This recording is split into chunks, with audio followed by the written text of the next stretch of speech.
النهارده جايين بخمس يوتيوبرية اختفوا على مر التوالي. من غير كلام كتير يلا بنخش على الفيديو. Let's go motherfucker.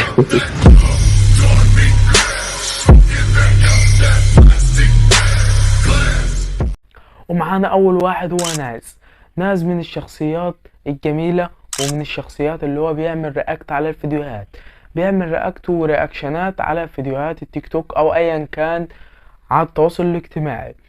ناز هو عنده 12 مليون الا 200 الف. بدأ مسيرته في اليوتيوب 2016. ناز هو شخصية محترمة جدا جدا جدا، وانا من اشد معجبينه. ناز قطع عن اليوتيوب 2021، حاليا احنا في 2023، يعني قاطع بقاله سنتين بالظبط. وناز محدش عارف راح فين ولا جه منين. وجه الرد من ناز على سناب شات. اليوتيوب وليش ما ترجع اليوتيوب؟ بريك خفيف.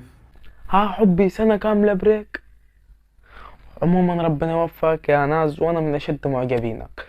ويلا بنخش على تاني يوتيوبر. من اقدم الناس في اليوتيوب هو نار حراق اللي معنا في الفيديو، انا نسيت اقوله. رقم 2، نار حراق بدأ مسيرته في اليوتيوب 2009. شخص عنده 2 مليون على اليوتيوب، بيلعب جيمنج مع اصدقائه، وقطع من 4 سنين ومحدش ياخد عليا عشان عندي برضه مش حاسس بالدنيا خالص. يوتيوبر ومعانا رابع يوتيوب كينج.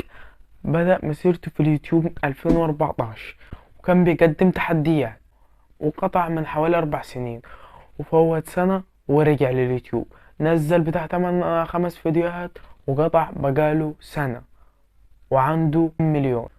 معانا 5 يوتيوبر وهو الأخير اسمه لاست مود أو لاست موديل. عموما أنا بنسى الأسامي ومبفكرش بالظبط لأن أنا بشوفها وبجمعها آخر الفيديو، فلو اتلخبطت في الاسم أنا عموما بنزلكم اسم القناة. تمام. ومعانا لاست مود، هي قناة كرتونية وبتنزل حاجات زي انمي، تمام، العاب للاطفال، وهي قناة فيها 2 مليون. وبدأ مسيرته في اليوتيوب في 2013، ومختفي بقاله سنتين على التوالي. عموما ربنا يوفق كل اليوتيوبرية، وربنا يوفقني ويوفقكم. وهننهي الفيديو لحد كده، ونشوفكم في فيديو جديد. وما تنساش باللايك والسبسكرايب. ومن غير كلام كتير يلا سلام. عموما ربنا يسعدهم ويوفقهم في حياتهم بإذن الله. واهم حاجة ما تنساش باللايك والسبسكرايب. ونشوفكم في فيديو جديد وسلام. In love, say it way too often. I can't play these games, think I'm switching up the offense. See me in LA, I'll be moving cautious. I can feel no pain.